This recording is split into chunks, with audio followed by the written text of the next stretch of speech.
Hi friends, എൻ്റെ വീഡിയോയിലേക്ക് എല്ലാവർക്കും സ്വാഗതം. ഇന്ന് നമ്മൾ ഉണ്ടാക്കാൻ പോകുന്നത് ഒരു ചെമ്മീൻ റോസ്റ്റാണ്. ചെമ്മീൻ നല്ലവണ്ണം കഴുകി വൃത്തിയാക്കി അതിൻ്റെ നടുവിലുള്ള കറുപ്പെല്ലാം കളഞ്ഞു വെച്ചിരിക്കുകയാണ്.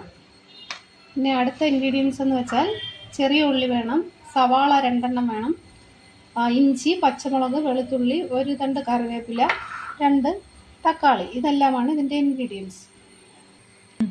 ഗ്യാസ് ഓണാക്കി ചട്ടി ചൂടാക്കിയിട്ടുണ്ട്. ഇനി നമുക്ക് വെളിച്ചെണ്ണ ഒഴിച്ചു കൊടുക്കാം. വെളിച്ചെണ്ണയാണ് ഇതിന് ഏറ്റവും നല്ലത്. ഇനി വെളിച്ചെണ്ണ ചൂടായി വരുമ്പോൾ നമുക്ക് സവാള ഇട്ട് കൊടുക്കാം.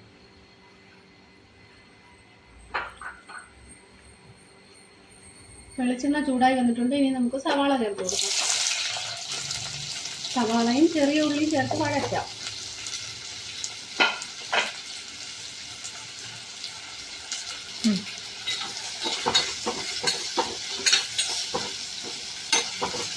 സവാള നല്ലവണ്ണം ചുവന്ന കളറായി കഴിഞ്ഞു. ആ സമയത്ത് നമുക്ക് ഉപ്പും കൂടി ഇട്ട് കൊടുക്കാം.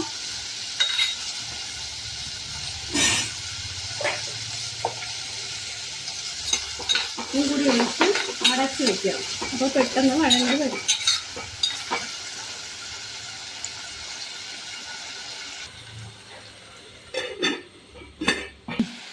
സവാളയും ചെറിയ ഉള്ളിയും ചെറുതായിട്ട് വഴണ്ട് വന്നിട്ടുണ്ട്. ഇനി നമുക്ക് പച്ചമുളകും വെളുത്തുള്ളിയും ഇഞ്ചിയും ചേർത്ത് കൊടുക്കാം. ഇഞ്ചി നീളത്തിൽ അരിഞ്ഞതാണ്. അത് ചേർത്തിട്ട് വീണ്ടും അടച്ചു വെച്ച് കുറച്ചുകൂടി കഴിക്കാം. ഇനി തുറന്നിട്ട് നമുക്ക് തക്കാളി ചേർത്ത് കൊടുക്കാം. 2 തക്കാളിയാണ് അരിഞ്ഞു വെച്ചിരുന്നത്. അത് ചേർത്ത് വഴറ്റാം.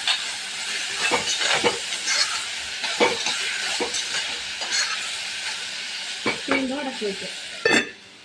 ഇതിൽ ചേർക്കേണ്ട പൊടികളെന്ന് വെച്ചാൽ കാശ്മീരി ചില്ലി എടുത്തിട്ടുണ്ട്, സാദാ മുളക് പൊടി, പിന്നെ ഇത് മസാലപ്പൊടിയാണ്, കുരുമുളക് പൊടി കുറച്ച് മഞ്ഞൾപ്പൊടി. ഇത്രയെല്ലാമാണ് ഇതിൽ ചേർക്കേണ്ടത്.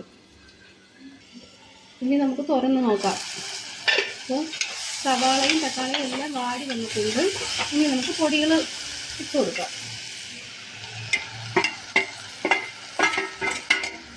പൊടികൾ ചേർത്ത് തീ കുറച്ച് വെച്ചിട്ട് ചെറുതായിട്ട് ഇളക്കി കൊടുക്കണം.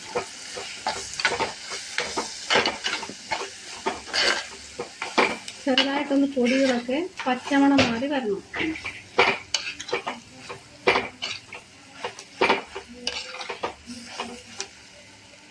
അപ്പോൾ പച്ചമണമൊക്കെ മാറി വന്നിട്ടുണ്ട്. ഇനി നമുക്ക് കൊഞ്ച് ചേർത്ത് കൊടുക്കാം.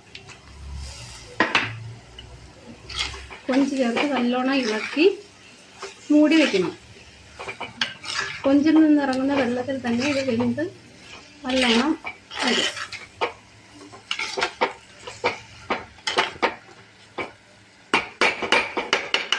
ഇനി നമുക്ക് അടച്ചു വെച്ച് കൊടുക്കാം. ഇനി നമുക്ക് തുറന്ന് കുറച്ച് കറിവേപ്പില ഇട്ട് കൊടുക്കാം. അതുപോലെ തന്നെ മല്ലിയിലയും കൂടി ഇട്ട് കൊടുക്കണം. മല്ലിയിലയും ഇട്ടിട്ട് ഇളക്കി യോജിപ്പിച്ച് വീണ്ടും അടച്ചു വയ്ക്കാം. 2 മിനിറ്റ് കഴിയുമ്പോൾ നമ്മുടെ കൊഞ്ച് റോസ്റ്റ് തയ്യാറായി കഴിഞ്ഞു.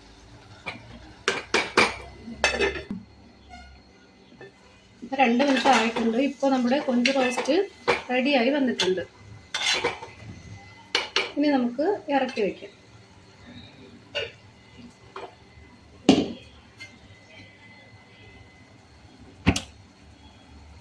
റോസ്റ്റിൻ്റെ വീഡിയോ ഇഷ്ടമായാൽ എല്ലാവരും ലൈക്ക് ചെയ്യണം, ഷെയർ ചെയ്യണം, സബ്സ്ക്രൈബ് ചെയ്യണം.